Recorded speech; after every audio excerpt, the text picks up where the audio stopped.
That's my kid brother, Jimmy, and he's hurt.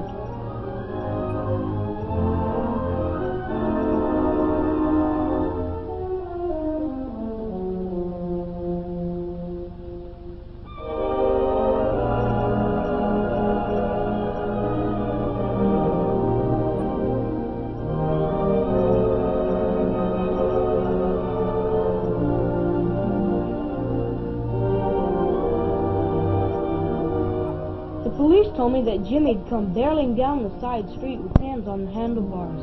He hadn't stopped for the blue stop sign, and when he saw the car coming on the main road, it was too late. It was just like Jimmy.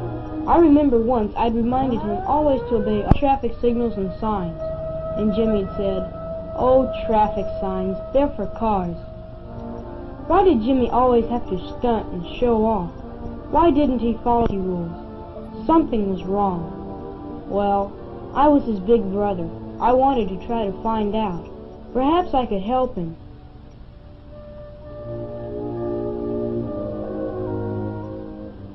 First I went to the police station. I knew that their traffic department had a bicycle safety program, and I wanted to get a few facts about bike accidents.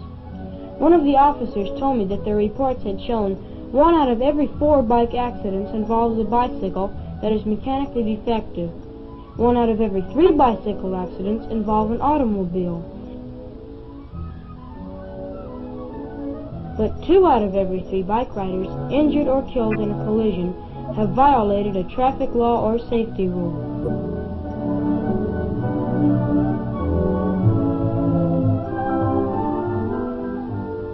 Mechanically defective bicycles cause accidents. What about Jimmy's bike? Did he keep it in good shape? I went to talk to Mr. Burt, the owner of the bicycle shop in our neighborhood, and he told me that Jimmy knew perfectly well that it is important to keep a bike in tip-top shape. He knew that a mechanically perfect bike must have properly adjusted brakes, handlebars set tightly in the frame, a horn or bell that can be heard at least 100 feet, a saddle that is adjusted correctly and tightened firmly, a clean, well-oiled chain with the right tension, just enough to keep it from jumping off the sprockets, tires that are not worn beyond safety and are kept inflated with the correct air pressure, and pedals that do not have worn and slippery treads. But Jimmy was more interested in flashy ornaments that might impress his friends. He had no time to bother with a thing like a loose spoke. To him, a showy ornament was more important. Ornaments are fine and can be fun, but they belong on a sound bike. A well-kept bicycle is a safe bicycle.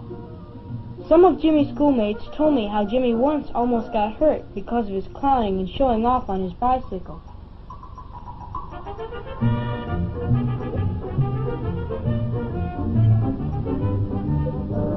Jimmy had made the kids laugh all right with his stunt riding and clowning.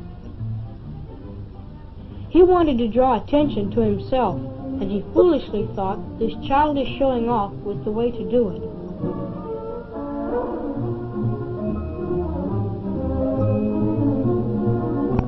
He didn't realize that his friends were laughing at him, not with him. I went to talk to Mr. Brown, who taught Jimmy's class the bicycle safety program.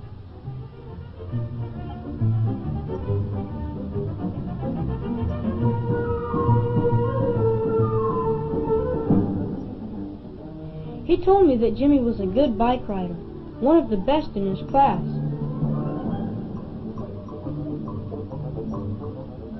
But he also said that Jimmy had the silly and dangerous notion that a good bike rider can take chances, and he would violate the most important safety rules. Just to impress his schoolmates, he would take his life in his hands. I remembered something Mike had told me about the little tricks Jimmy would use to keep out of trouble when he was caught doing something wrong on his bike.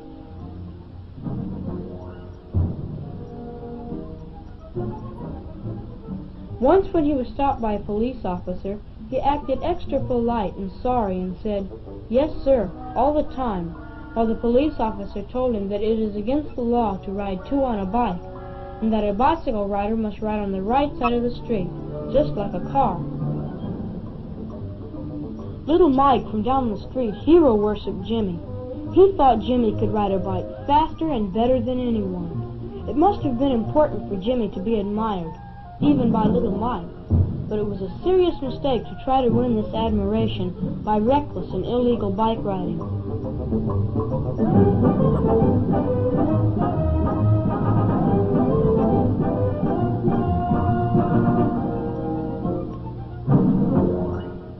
Every Saturday afternoon, Jimmy used to deliver papers for a neighborhood newspaper, and I went to see the route man. He told me that Jimmy was a good and dependable worker, but that a couple of people on his route had complained about his reckless bike riding. Only recently he'd warned Jimmy that he couldn't work for the paper if he didn't ride his bike safely and correctly on his route. It seemed that Jimmy had been riding on the sidewalk instead of on the street, despite repeated warnings, and almost had run into a lady with a small baby. The route man had given Jimmy a good talking to. He told him that serious accidents can happen that way, both to Jimmy himself and to others. But the route man said that he felt that Jimmy had that foolish and dangerous "it won't happen to me" attitude. From Jimmy's teacher I learned that Jimmy was a bright and willing student, but she also told me that Jimmy recently had a little disappointment. Jimmy's class was forming its basketball team, and Mr. Wade put on a game to select the players.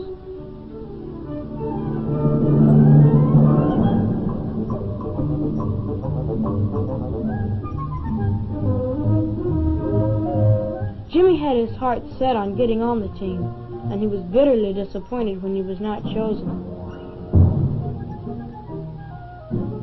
That afternoon, Jimmy had outdone himself with his foolish showing off on his bike, as if he were trying to make up in this manner for his earlier disappointment and win the admiration of his friends in another way, through reckless stunning. But although his classmates watched him and laughed at him when he showed off, they knew he was being foolish and childish.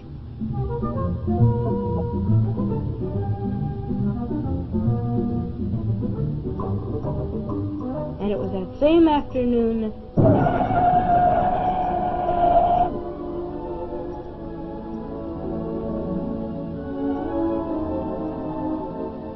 I thought I knew some of the reasons why Jimmy went wrong with his bike riding. He thought it was all right for a good bike rider to take chances, but the truth is that a good bicycle rider who does take chances isn't a good rider at all. He wanted to be admired and looked up to by his friends, but he went about it in the wrong way, by trying to win the hero worship of the smaller kids and the admiration of his own classmates by clowning and reckless stunning. And he was more interested in impressing his friends that way than in keeping his bike in safe repair. With his childish showing off endangering both himself and others, he was trying to make up for his little disappointments and failures, and to win the respect of his friends, not realizing that by his foolish behavior he was really accomplishing the exact opposite.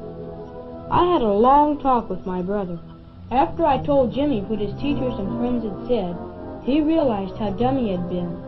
I could tell from the grin on his face that he had learned his lesson, and his clowning days were over.